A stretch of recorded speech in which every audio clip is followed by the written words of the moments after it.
সমস্ত দরুদ বর্ষিত হোক মুহাম্মদুর রাসূলুল্লাহ সাল্লাল্লাহু আলাইহি ওয়াসাল্লামের প্রতি। সকলে বলি সাল্লাল্লাহু আলাইহি ওয়াসাল্লাম। সম্মানীয় উপস্থিতি, এই রাত অনেক বরকতপূর্ণ রাত। আল্লাহ পাক রব্বুল আলামিন আশুরার রাত থেকে শুরু করে আশুরার দিন পর্যন্ত, মানে আজকের রাত আগামীকাল দিন, রাত দিন মিলিয়ে অনেক বরকত, অনেক করুণা, দয়া আল্লাহ পাক দুনিয়ার বুকে পাঠিয়েছেন, বর্ষণ করেছেন, অবতীর্ণ করেছেন। এটা আমরা সকলে কম বেশি জানি। অনেক নবী রাসূল আম্বিয়াগণ, তাদেরকে আল্লাহ পাক রব্বুল আলামিন বিভিন্ন নাজ নিয়ামত এই সমস্ত রাতে বা এই সমস্ত দিনেই দিয়েছিলেন। কিতাবের মধ্যে এটাও পাওয়া যায় যে সর্বপ্রথম আল্লাহ পাক তার রহমতের বৃষ্টি বর্ষণ করেছিলেন, সেটাও এই আশুরার রাত বা আশুরার দিনে। তাহলে কত বরকত, কত মর্যাদাপূর্ণ একটা রাত, যে রাতে আমরা একত্রিত হতে পেরেছি। আল্লাহর নবী সাল্লাল্লাহু আলাইহি ওয়াসাল্লাম বলেছেন যে আশুরার দিনে রোজা রাখা। নবী সাল্লাল্লাহু আলাইহি ওয়াসাল্লাম রোজা রাখতেন, সাহাবাদেরকে রাখার আদেশ করেছিলেন। এটা একটা সুন্নাত। এই যে রোজাটা, এটা একটা সুন্নাত রোজা। আমরা যারা রোজায় আছি আজকে সারা দিনে, আলহামদুলিল্লাহ, আগামীকাল আর একটা রোজা রাখতে দুটো কমপ্লিট হয়ে যাচ্ছে। যারা আজকে রাখতে আমরা পারিনি, আগামীকাল রাখবো এবং শনিবারও একটা রাখবো, তাহলে দুটো হয়ে যাবে আলহামদুলিল্লাহ। তো আল্লাহ পাক রব্বুল আলামিন এই রোজা যদি রাখা হয়, তার পূর্বে করা সমস্ত সগীরা গুনাহ আল্লাহ পাক মাফ করে দেন। আর সাথে সাথে রোজা রাখার পরে যদি কাবিরা গুনার জন্য, বড় বড় যে সমস্ত গুনাহগুলো আমাদের দ্বারা হয়েছে, সেই গুনার জন্য যদি তওবা করি, আল্লাহ পাক ক্ষমা করে দেন। সকলে বলি সুবহানাল্লাহ।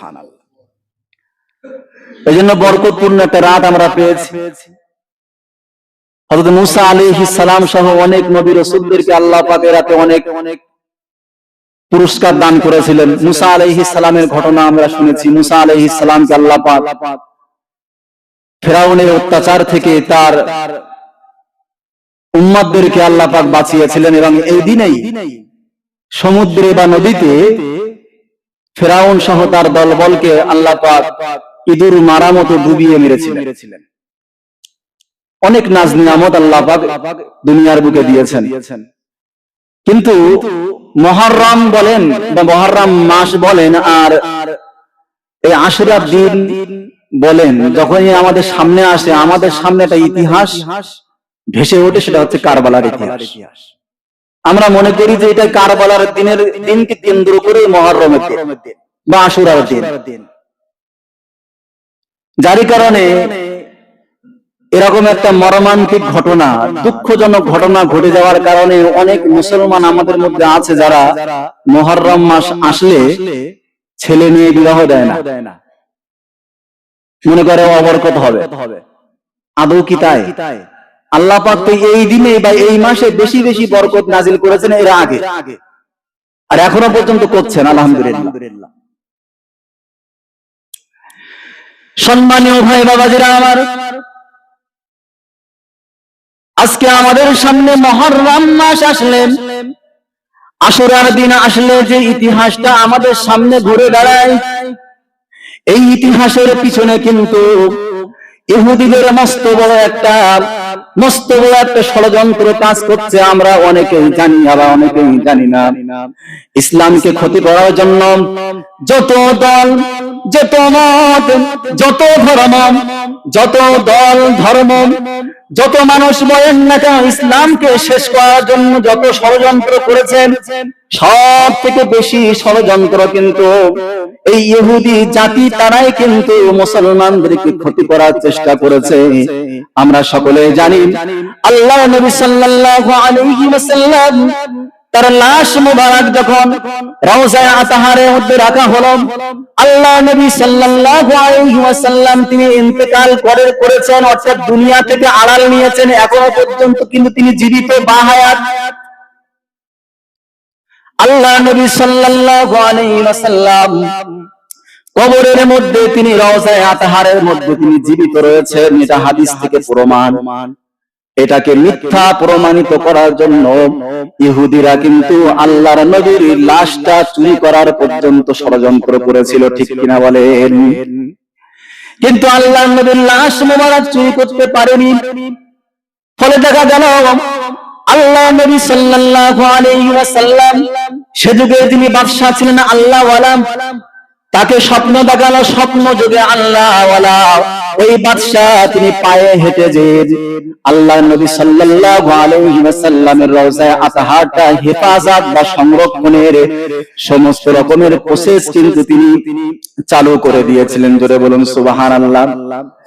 সম্মানীয় ভাই বাবাজিরা আমার, ঠিক তেমনই ভাবে এই কারবালার যে ঘটনা, এই কারবালার ঘটনার মধ্যে এর পিছনেও কিন্তু ইহুদিদের বিশাল বিশাল বড় একটা ষড়যন্ত্র রয়েছে।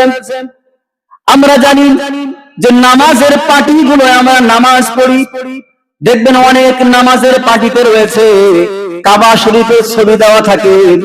আবার অনেক সময় দেখা যায় আল্লাহ নবী সাল্লাল্লাহু আলাইহি ওয়াসাল্লামের রওজায়ে আতহারের ছবি কিন্তু দেওয়া থাকে, ঠিক কিনা বলেন?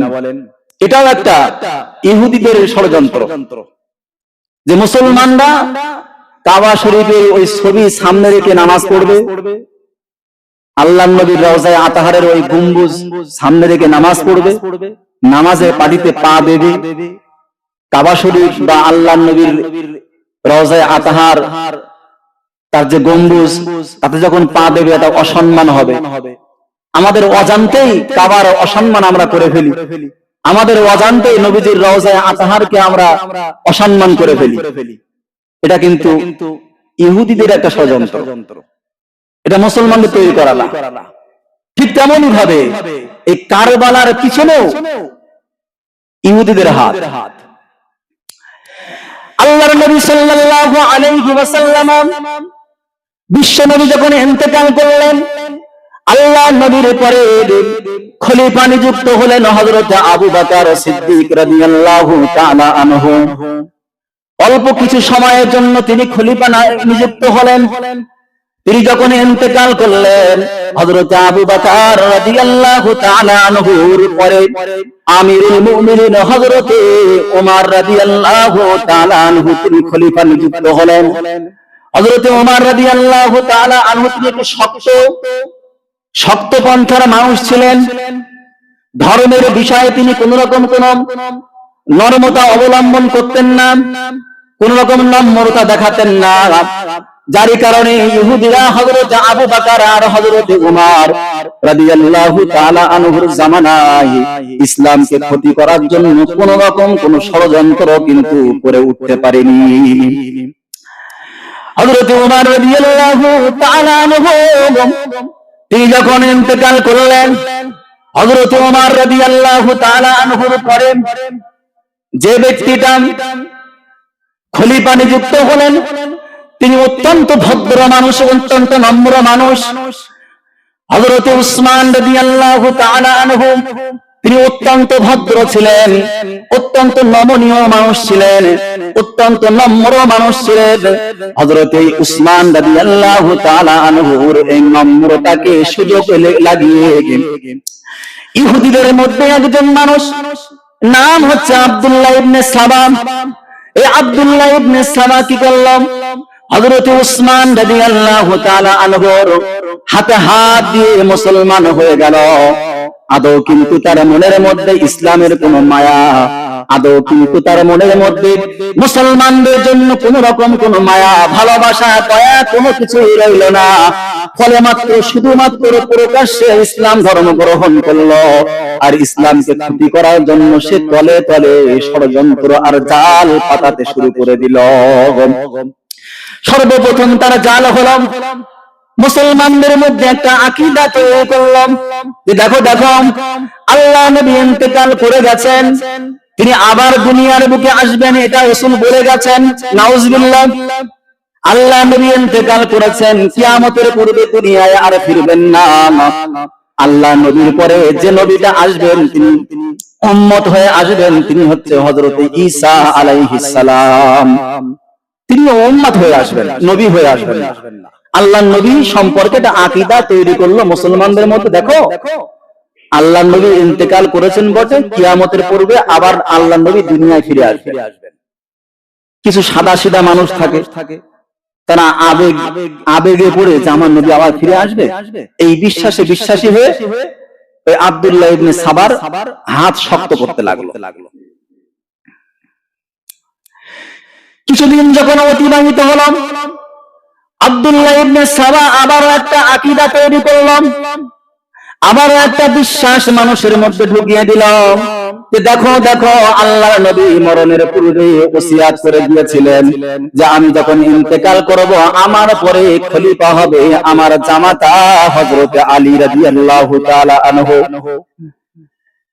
এই কথা যখন প্রচার প্রসার শুরু করে দিলাম, এবং এটাও বলবো দেখো দেখো, ক্ষমতার লোভে পড়েন, গদির লোভে পড়েন, আসনের লোভে পড়ে, চেয়ারের লোভে পড়ে আল্লাহর নবীর সাহাবা হযরতে আবু বকর পথভ্রষ্ট হয়ে গেছে, হযরতে উমর তিনিও পথভ্রষ্ট হয়ে গেছেন।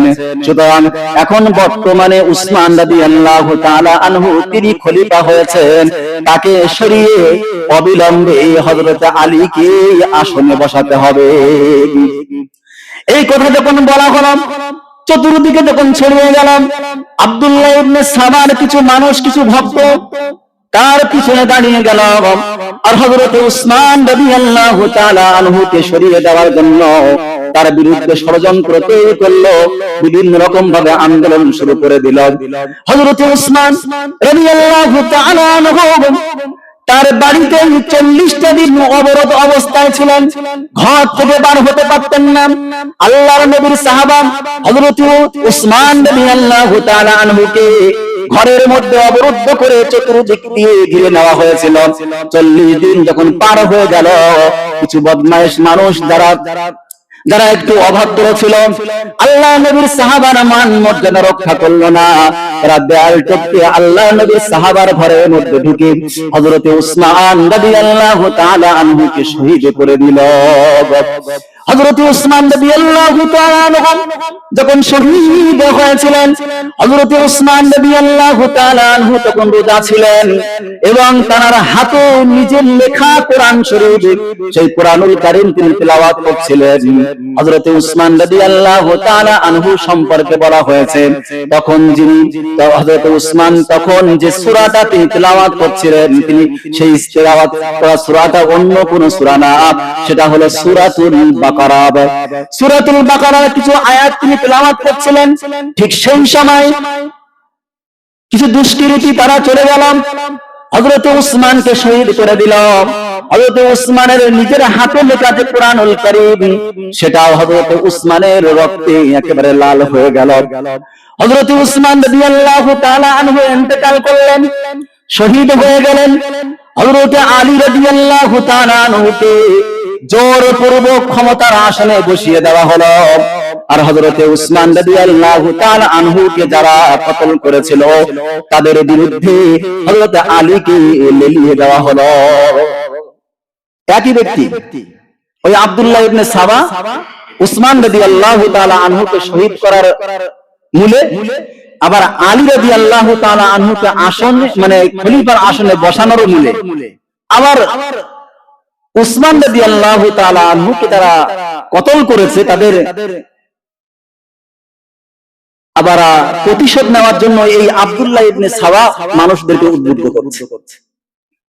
একটা সময় দেখা গেল হযরতে আলী রাদিয়াল্লাহু তাআলা আনহুকেও ফজরের নামাজ পড়তে যাওয়ার সময় ওনাকেও শহীদ করে দেওয়া হলো, উনিও ইন্তেকাল করলেন।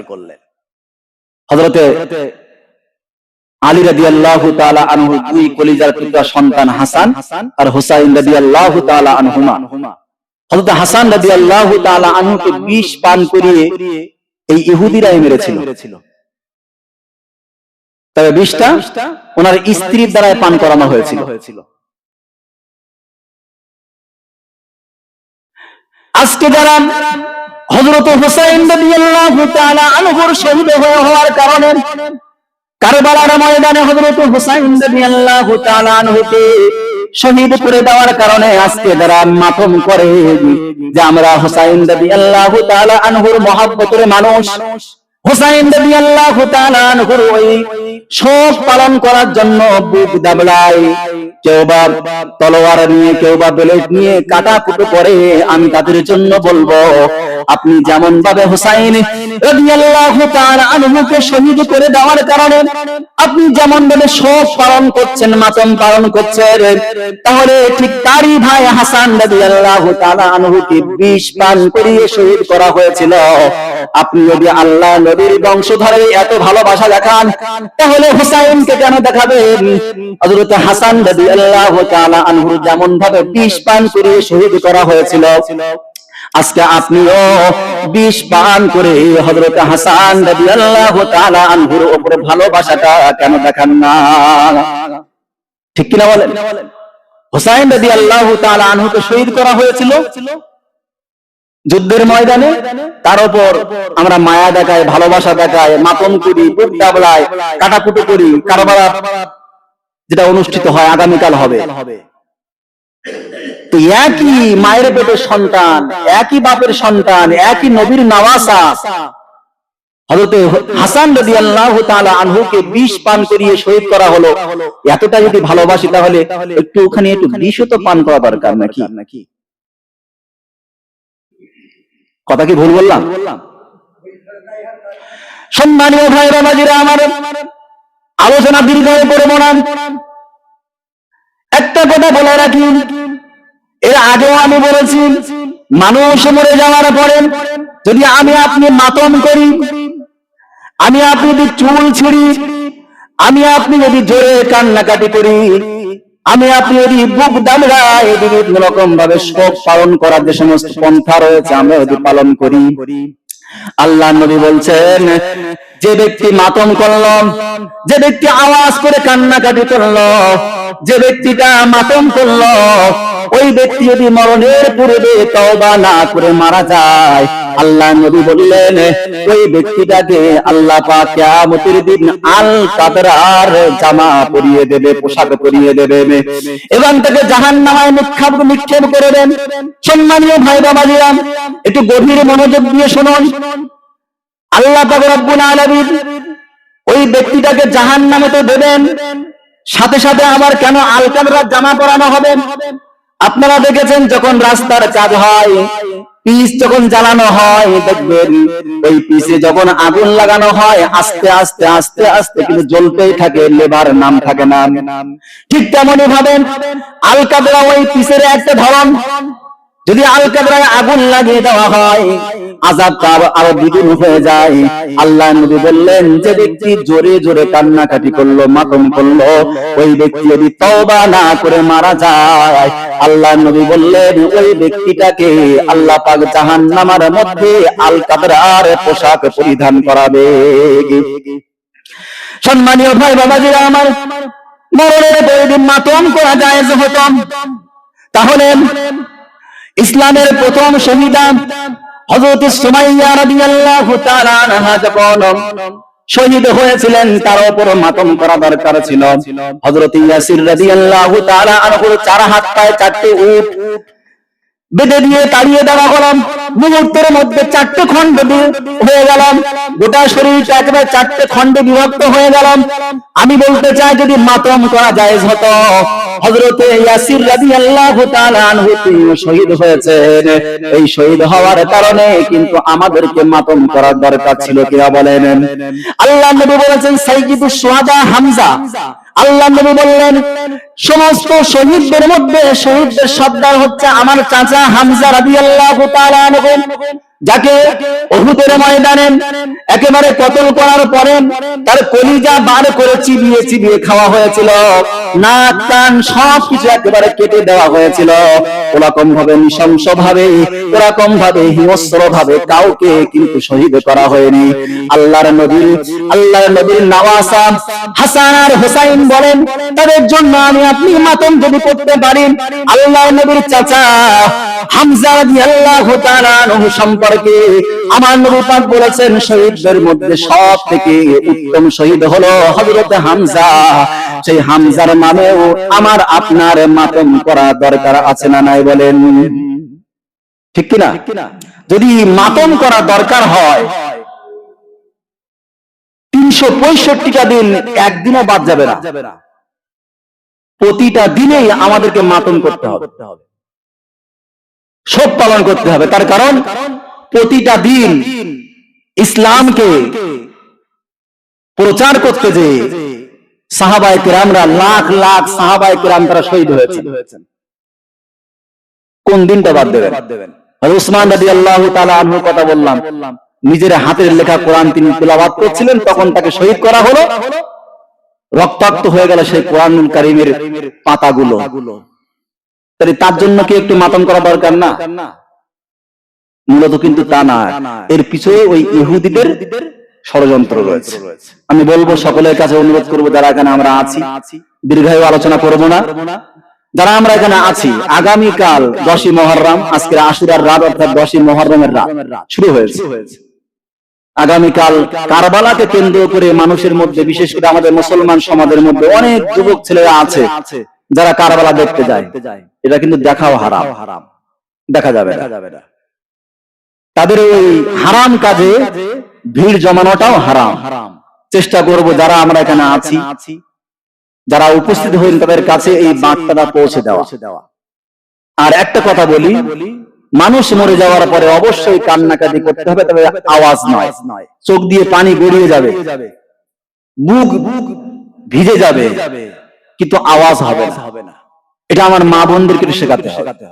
মা বোনেরা এই বিষয়ে একটু অনেক অলসতা দেখায়। তারা কি করে, বিভিন্ন রকম ভাবে, তারা একটু নরমাল মানুষ, একটু নরম পন্থার মানুষ, তারা মানুষ মরে যাওয়ার পরে বিভিন্ন রকম ভাবে কান্নাকাটি করে, এবং তাদের সুরও আলাদা, কান্নাকাটি করার সুরও আলাদা।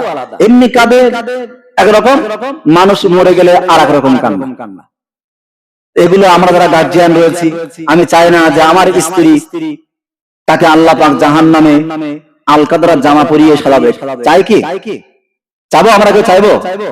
তাহলে এটাও আমাদের কর্তব্য যে আমার সন্তান বা আমার স্ত্রী, তাদেরকে এই মাতম করা থেকে বিরত রাখতে হবে। মানুষ মরে গেছে, কোনো বিপদে পড়েছি, অবশ্যই কান্নাকাটি করব, কিন্তু আওয়াজ হবে না, চুল ছেঁড়াছেড়ি হবে না, জামা কাপড় ছিঁড়বো না, আসরাফিজি করবো না। এগুলো আমার আপনার বোঝাতে হবে, আর দোয়া হবে ইনশাআল্লাহ। তবে একটা কথা বলি, হুসাইন রাদিয়াল্লাহু তাআলা আনহু শহীদ হয়েছিলেন, আমরা জানি তাকে অন্যায়ভাবে শহীদ করা হয়েছিল। তিনি হকের পক্ষ নিয়েছিলেন, সত্যের পক্ষ নিয়েছিলেন, বাতিল বা মিথ্যার পক্ষ তিনি নেননি, যারই কারণে শহীদ হয়েছিলেন। না হলে যদি ইয়াজিদের খিলাফতিত্ব মেনে নিতেন, তাহলে কিন্তু তিনি শহীদ হতেন না, বা তাকে হয়তো রাজকীয় পরিষেবা দেওয়া হতো, কিন্তু তাকে নৃশংসভাবে হত্যা করা হয়েছে। হত্যার আগে তিনি একটা কথা বলেছিলেন যে জোহরের নামাজ আদায় করে যুদ্ধ শুরু করেছি, আসরের সময় হয়ে গেছে, এসো আসরের নামাজটা আমরা সকলে পড়ি। যুদ্ধ চলছে, যুদ্ধ বন্ধ করে হুসাইন রাদিয়াল্লাহু তাআলা আনহু বলছেন, জোহরের নামাজ আমি আদায় করে এই যুদ্ধ শুরু করেছি, এসো আসরের সময় হয়ে গেছে, আমরা সকলে জামাতের সহিত নামাজটা পড়ি। হুসাইন ডাকছেন কাদের? বিরোধী পক্ষ, ইয়াজিদের দল। ওরা তখন কি বললো? ইয়াজিদের দলটা বা সৈন্যরা, ওরা বলল যে তুমি তোমার কাজ করো, আমাদের হিসাব তোমার দেওয়া লাগবে না। আজকেও কিন্তু এই প্যাসেঞ্জার আছে না? একদল মানুষ দেখবেন নামাজের জন্য ডাকে, তুমি বড্ড বোঝো, নামাজ পড়ে এখনো আল ঠেলা বন্ধ হয়নি, বা বিভিন্ন রকম যুক্তি দেখায় যে তুমি তোমার কাজ করো, আমরা আমার কাজ করি, আমার হিসাব কি তুমি দেবা? বলে কি বলে না? তাহলে বোঝা গেল নামাজে ডাকছে হুসাইনি দল, যুদ্ধের ময়দানে কেটে গেছিল হুসাইন রাদিয়াল্লাহু তাআলা আনহু, আর নামাজ পড়বে না বলে যুক্তি দেখিয়েছিল কারা? ইয়াজিদের দল। এখানে দুটো দল, একটা হচ্ছে নামাজে ডাকছে হুসাইনি দল, আর নামাজ পড়বে না বলে যুক্তি দেখাচ্ছে ইয়াজিদি দল। হোসাইনি দল হচ্ছে জান্নাতি দল, কারণ হোসাইন রাদিয়াল্লাহু তাআলা আনহু হচ্ছেন জান্নাতি যুবকদের সর্দার। তাই নিশ্চয়ই তার দল কি হবে? জান্নাতে যাবে। আর ইয়াজিদের দল জান্নাতে যাবে কি জাহান্নামে যাবে সেটা আল্লাহ বিচার করবেন। ওটা আমি আপনি বলতে পারবো না, তবে সন্দেহ আছে। এখন এই হোসাইনি দল আর ইয়াজিদি দল, এই দুটো দলের মধ্যে আমি আপনি কোন দলে যাব? ইয়াজিদি দলে যাব? হ্যাঁ যাবো? ইয়াজিদি দলে যাব? যাব না। সকলে ইনশাআল্লাহ হোসাইনি দলে যে নামাজ পড়বো ইনশাআল্লাহ। সকলে বলি ইনশাআল্লাহুল আজিজ। আল্লাহ পাক আমাদের সকলকে 5 ওয়াক্ত নামাজি হিসাবে কবুল করুন। সকলে বলি আল্লাহুম্মা আমিন। শুধু হুসাইন রাদিয়াল্লাহু তাআলা আনহুর ইতিহাস শুনলাম আর চোখ দিয়ে পানি বার করলাম, কিন্তু তার যে মানে আখলাক চরিত্র, তার যে গুণগুলো রয়েছে সেগুলো আমরা নিলাম না, তাহলে কোন রকম কোনো উপকার হলো না। হুসাইন রাদিয়াল্লাহু তাআলা আনহু মরণের আগ পর্যন্ত নামাজ কাজা করেননি, আমি আপনিও ইনশাআল্লাহ নামাজ কাজা করব না।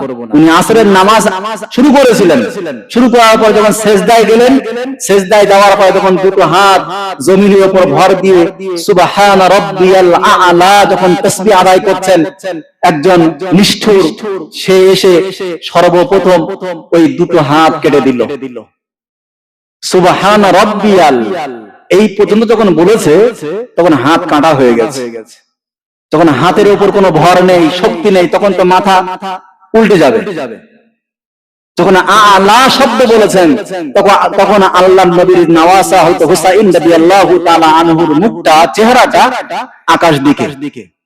অর্থাৎ আ'লা যখন বলেছেন সুবহান রাব্বিয়াল আ'লা যখন বলেছেন তখন অটোমেটিক উনি উল্টে গেছেন। তারপর তাকে শহীদ করে দেওয়া হলো। মরণের আগ পর্যন্ত উনি নামাজ ছাড়েননি। হোসাইনি দলে আমাদের যেতে গেলে নামাজ ছাড়লে হবে না, নামাজ কাজা করলে চলবে না। আল্লাহ পাক আমাদের সকলকে 5 ওয়াক্ত নামাজি হিসাবে কবুল করুক। সকলে বলি আল্লাহুম্মা আমিন। আশুরার এই রাতের বরকত, এই রাতের কল্যাণ আল্লাহ পাক আমাদের সকলকে নসিব করুক। সকলে বলি আল্লাহুম্মা আমিন। সকলে